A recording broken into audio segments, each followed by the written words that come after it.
Hello and welcome to this Superhero City News special report. I'm Captain Avenger with exclusive information as a precursor to LW8. Sources tell SHC News that Shadow Knight is once again rallying the city to prepare itself for an upcoming challenge. Rumors abound of encounters with demonic-like entities, and we here at SHC have learned that the 7 deadly sins have gone underground. We'll have more as details develop. But right now, I'd like to introduce my cohorts on this special report. Joining us, we have Chaos, King, and Chromatic Death.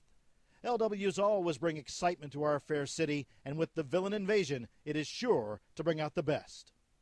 Right you are, Cap. League Wars bring a lot of challenges, and with the new equipment, teams are closer than ever before.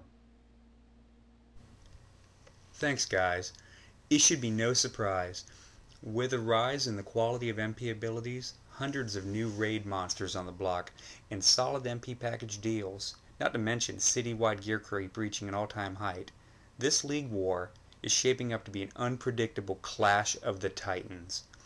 With so many strong heroes emerging over the past few months, these rings are well within reach for many leagues. Will the Angels repeat their past glory? Will Warpath stand tall again?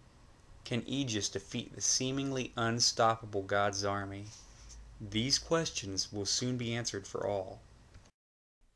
Those are all great points, and let's delve a little deeper into this. Do you all believe Division 1 is a foregone conclusion? If so, is the gap narrowing at all? And will Aegis take home SHC's top honor once more? I think Division 1 has always been a foregone conclusion in the past tournaments. But this time around, we seem to have 3 separate leagues that actually have a legitimate chance to win it all. It's going to be interesting.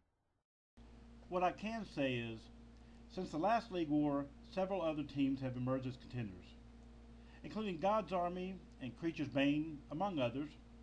I believe we could see some closer battles and maybe a battle for the top prize between Aegis and God's Army, with a close third to Creature's Bane. Aegis 1 is basically the New York Yankees of Superhero City, and as such, it is always a good bet.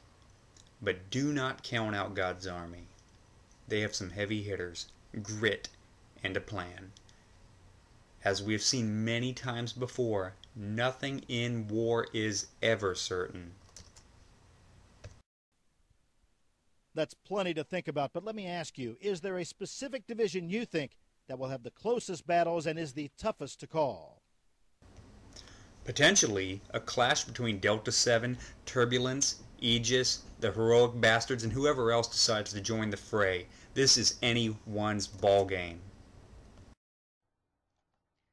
You know, with so many changes in newly formed leagues and old leagues reforming and members leaving to go to other ones, it's almost impossible for me to give the upper hand or edge to any single one.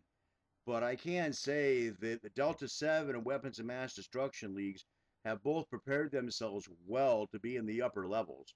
So I can't wait to see how this plays out for them. Well, we just so happen to have a league representative that has his league, the Dark Angels, competing in several divisions, including Division 2. What do you think of that, Mr. Massacre? Well, to be honest with you, Cap, I think that Division 2 will be a lot of fun to watch this time around. Like Jess said, there are going to be some serious contenders in Division 2 this League Wars, and all of them very strong. Just for starters, we've got Delta 7, who, if they aren't careful, might actually get put in Division 1. Turbulence taking a stab at it, Heroic Bastards, Aegis 2, and potentially even Warpath joining the fray. And let's not forget about my personal favorite, the Dark Angels, which will be fighting in this division as well.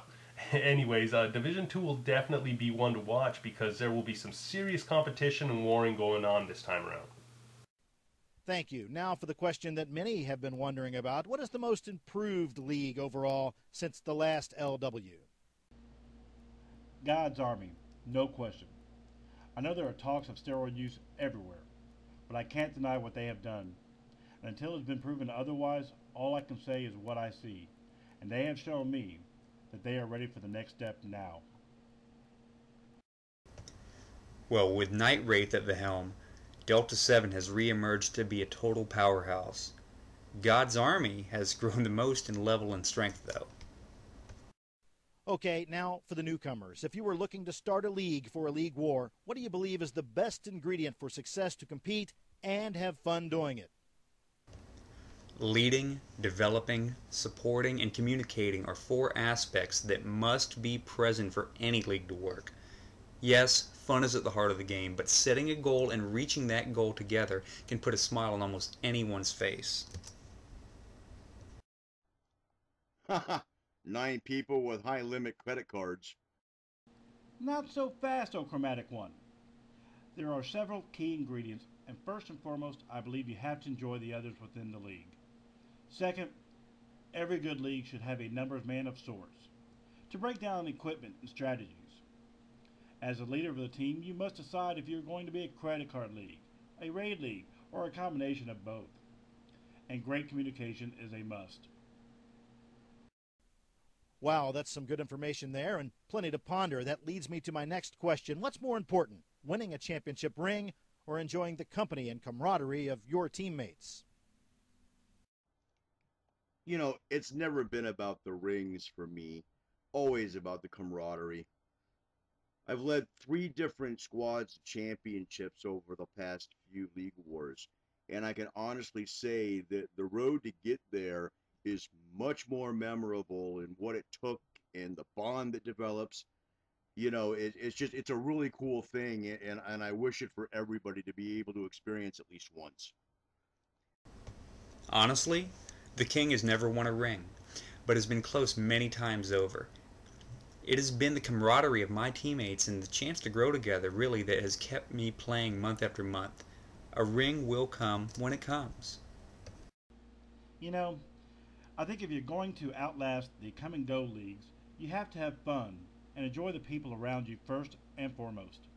While winning is fun in its own right, you will notice the ones who seek only a ring never seem to have a home and bounce from one place to another. Those who work well together towards a common goal tend to enjoy it a lot more once received. Now, with that in mind, some teams have been accused of sandbagging to win a ring. What are your thoughts about that? Well, I do think that it violates the spirit, at least to a degree, but that's obviously just my own opinion. I think that it's a strategy that's used, and people are going to do what they have to do in order to win. If they're given a chance, they're going to take it. You know, I never had a problem with this. When I started, it was sort of strategy that me and my team would work on together. But since then, it has been taking on to new heights, with the addition of extreme low-level alt accounts. When we used to do it, we used to just organize it with actual playing members, not alts to lower the level. Now, the game allows it. Does it really violate the spirit of the rules?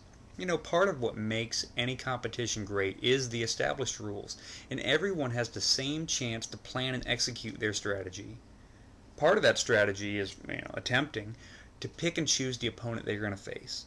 Some do this much better than others, but I think that it is safe to say that, like different gear builds, SP allocation, MP purchases, scouting, deficits, massive rating, it's part of the game now.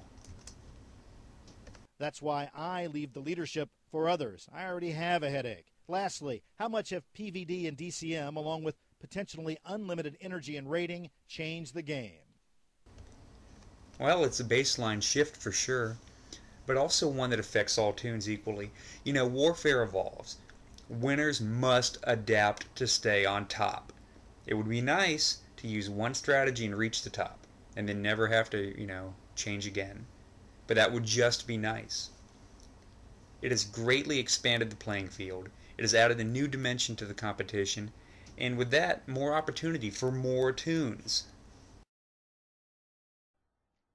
They haven't really shown me to be game changers from one end to the other. I have both types of equipment builds and frankly see little difference in the outcome of a match based solely on their use any more than, the other ways that they're with the plus damage, negative damage, and everything else in between. It's a flip of the coin on every chance, man. I agree with the argument. It is the same for everyone.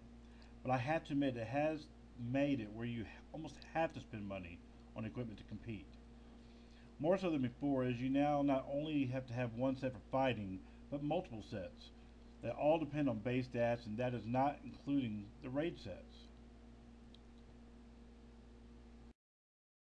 That brings us to the end of this special report. I'd like to thank all of our participants and let you know that we'll bring you continuing information and updates as LW8 gets underway and continues through its conclusion. Recapping our top stories, Shadow Knight once again is rallying the city to prepare itself for a coming challenge. We've heard many reports of encounters with demonic-like entities scattered throughout SHC, and we have learned exclusively that the 7 deadly sins have gone underground.